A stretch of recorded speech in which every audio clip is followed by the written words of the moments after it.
Yo, what's goody? Welcome back to episode 5 of the Read Along. I am your host, Jamell Seay. I'm bringing you nothing but the latest and the dopest books to drop. This for my bookworms out there. All I need you to do right now is hit that like and subscribe button if you like this channel and you like the content. So to all the new viewers, hey, welcome to the Read Along. To all the returning viewers, hey, big salute. Thanks for tuning in, baby. This week's episode of the Read Along will feature my best-selling book, Jamell Seay, A Day Away from Success, From Streets to Presidential Suites. I'm gonna really get in depth about this book. I really based a lot of it off my personal experiences. So you'll really get a chance to know me a little bit more as we read along this week.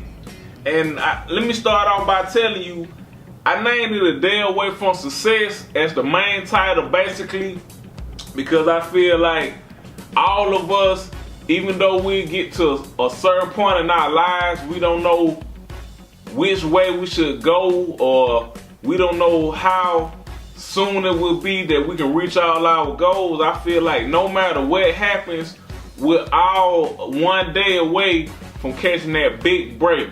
We're all one day away from reaching those goals that we've been working so hard to get. And I feel like this was the perfect title, A Day Away from Success, because I feel that to be true. Chapter 1, Power of Your Imagination. One of the many components displayed throughout the chapters of this book is the power of the imagination. When most people hear the word imagination, they look at it as something that children use in order to have fun. The fact of the matter is, having an active imagination should never be constricted to age limits. The biggest dreams one could ever have for themselves starts with the imagination. Every major goal has to start somewhere, and what better place than the imagination? When the power of the imagination gets to working, it allows a person to picture the endless possibilities of success. There is an old saying that goes, if you can imagine yourself doing it, it can be done. Only 1.5% of the United States population has obtained millionaire status. Billionaire status is even lower than that. When you think of billionaires, the names that stick out are Facebook creator Mark Zuckerberg and the investment juggernaut Warren Buffett. Oprah Winfrey has to be one of everyone's personal favorites. There are more billionaires in North America, but they just happen to be some of the most known people who are recognized in our society. Nonetheless, all of them have something in common. At some point in time, they imagined themselves reaching their goals and took the action that was required for them to do just that. Nothing happens overnight or at the same time. I seriously doubt that at the age of 3, Mark Zuckerberg made a decision to start up Facebook. Even at the point of coming up with the idea while he was still a student at one of the most prestigious colleges that we all know as Harvard University. There was no way Zuckerberg even imagined the social media website would be the biggest and most profitable website that it has come today. People tend to not realize how much power they walk around with every single day. We all have that same power that is living inside of us. The manifestation of that power does not happen in the same moments as it does for others. In many cases, certain individuals do not get to see their full potential until they reach their 40s or maybe even 50s. That just goes to show that it is never too late for the power living inside of you to manifest, allowing you to come into the destiny for which the Creator had waiting for you all of your life. Having a good imagination has nothing to do with having a high IQ. We live in a country where people who have made straight A's all of their lives end up working for people who were C students. At the end of the day, it's all about which person has the strongest imagination. Think about when you were younger. Your imagination provided so much entertainment for you and the friends you grew up with. The same power never left all these years later. The imagination can be looked at the same time as playing a musical instrument or riding a bicycle. Once you have the skill, it will never leave you. All you have to do is put it to work and let the rest happen for you. The best way to look at the power of the imagination is to visualize it as another muscle in your body. There are around 640 to 850 muscles in the human body. They are broken down into 3 different groups: skeletal, visceral, and cardiac. All of these muscle groups are equally important and rely on each other for the human body to function at its full capacity. People go to the gym to lift weights in order to get bigger muscles. The imagination is the same way. The more you work it out, the stronger it becomes. When you start working your muscles, they start to deplete by decreasing in size. If the imagination is never worked out, the same results happen.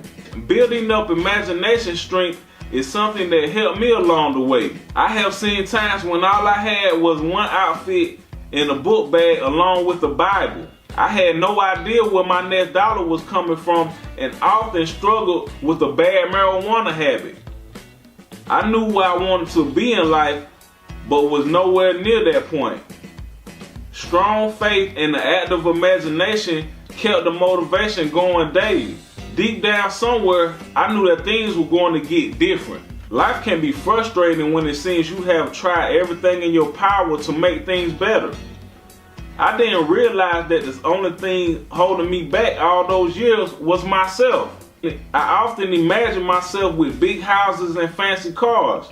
The only problem was I could not figure out how in the world I was going to obtain those things. At the time, my life was a giant cliche. Young black man trying to be an up-and-coming rapper. The first business venture I did was running my own record label. I was very inspired by the black entrepreneur Percy Miller, also known as Master P. This was a guy who was born and raised in Calliope housing projects located in the city of New Orleans. He invested the insurance money he received from the untimely death of his grandfather. The investment later turned into him having the most successful record label in the 90s and early 2000s. The capital he earned in the music industry later planted seeds for him to invest into other businesses. I felt that if he could do it, there had to be a way I could do the same thing. So I tried to learn the business by purchasing books to gain knowledge. At the same time, I wanted to be an artist. I scraped up money to book studio time in different studios with people who would work with the shoestring budget I was trying to get by with. I recorded a mixtape entitled Chronicles of a Dirt Road Pimp. I know the title sounded like a flop as soon as you heard it, right? Hey, I had fun recording that mixtape, man. This was at the point of my life where, honestly, I wanted to be a pimp. I wanted to be a rapper pimp, because I always looked up the, legends like Too Short, 8 Ball, and MJG, and that's all the most of the time, they rapped about pimping, and they made it sound so cool, so I wanted to be like those guys in a way, honestly. But hey, I was young. Hey, don't judge me. It took almost a year to be able to. It took almost a year to be able to record enough material to make a whole CD. At the time, it was all about the compact disc. That was way before streaming services were available and changed the music industry forever. 9 months later, I finally was able to put 17 songs together. Half of them came from songs that were already dated, which I recorded a couple years earlier when I was a part of a rap duo. In my head, things were starting to look up for me.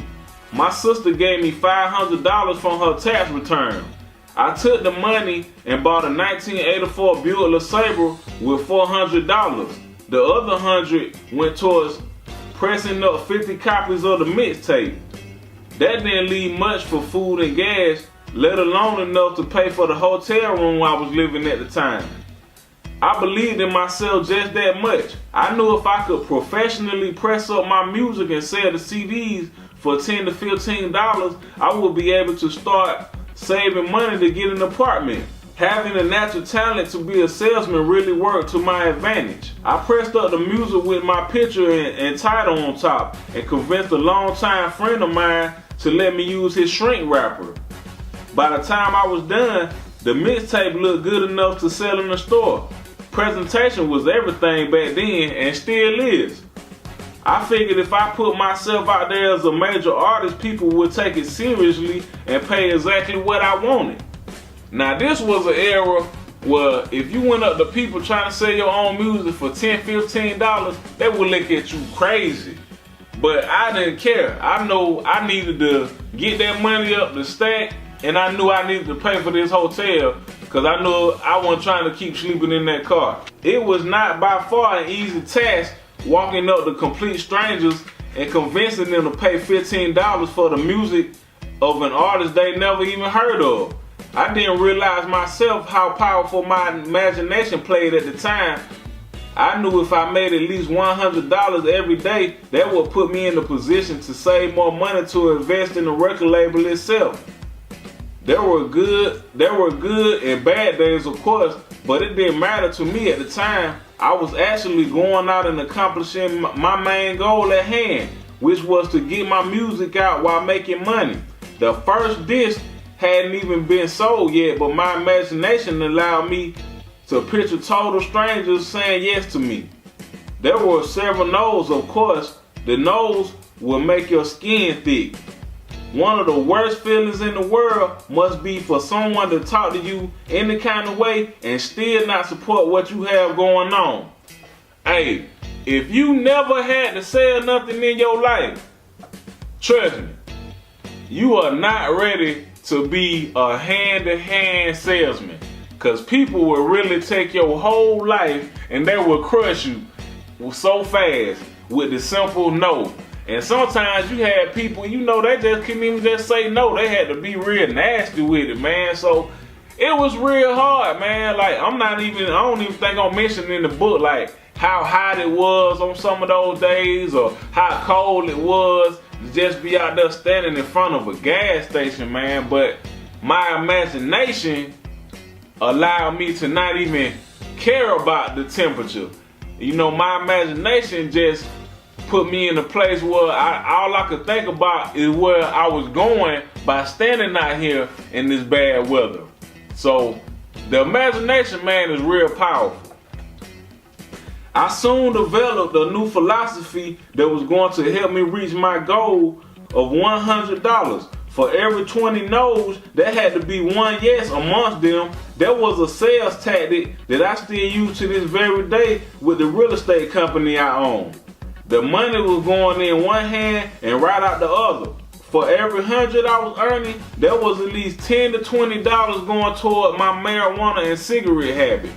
At the same time, the frustration started to come back when I came to the realization that there was no way I was selling enough units to even get a buzz going in the streets. At the time, I was living in Columbus, Georgia, where the population was well over 100,000 people. Fort Benning, one of the largest military bases in the United States, was right next door. So that increased the number of people that could be reached. My thinking was so small that I couldn't see the forest for the trees. I really thought there was a chance for me to make $1 million just from selling a mixtape on the streets. The point of the story is my imagination gave me the motivation I needed to pursue my goal. The idea failed miserably. Nonetheless, the beautiful concept behind failure is if you never even attempt to succeed, you have failed already. Chapter 2, Crawl Before You Walk. Crawl before you walk is one of those old sayings that have been in and out of my ears since I was a young boy. It basically means take your time when it comes to achieving goals. This can also be one of the main reasons people find themselves getting frustrated with life. There is nothing wrong with wanting better quality for yourself at all. The problem will fall back on the time frame most of us want things to happen. We live in a microwave era. The microwave era have us spoiled, which adds the desire to want things to happen right then and there. It is the same as the way it takes food a very short time to heat up once we pop it into the microwave. There is no way parts of our lives will happen when we want them to. If it did happen that way, there will be way more millionaires in the world. Most of the time, when people fall into depression and start feeling overwhelmed, it is because they focus too much on the things that they don't have. Depression strikes more than 50 million people around America, and the number is growing. A vast number of those people attempt suicide. Nothing should ever get so bad to the point where it overthrows someone's ability to maintain in their daily lives. That is the harsh reality that we are living in. Many times, people will find themselves envious of what others have and the accomplishments they have made. They start to look at the similarities that they have in common, such as age group. For example, LeBron James is the top player in the NBA. He has earned most valuable player trophies along with championship trophies at such a young age. Despite his many accomplishments, you will still hear many individuals talk bad as if he has never achieved any of that success.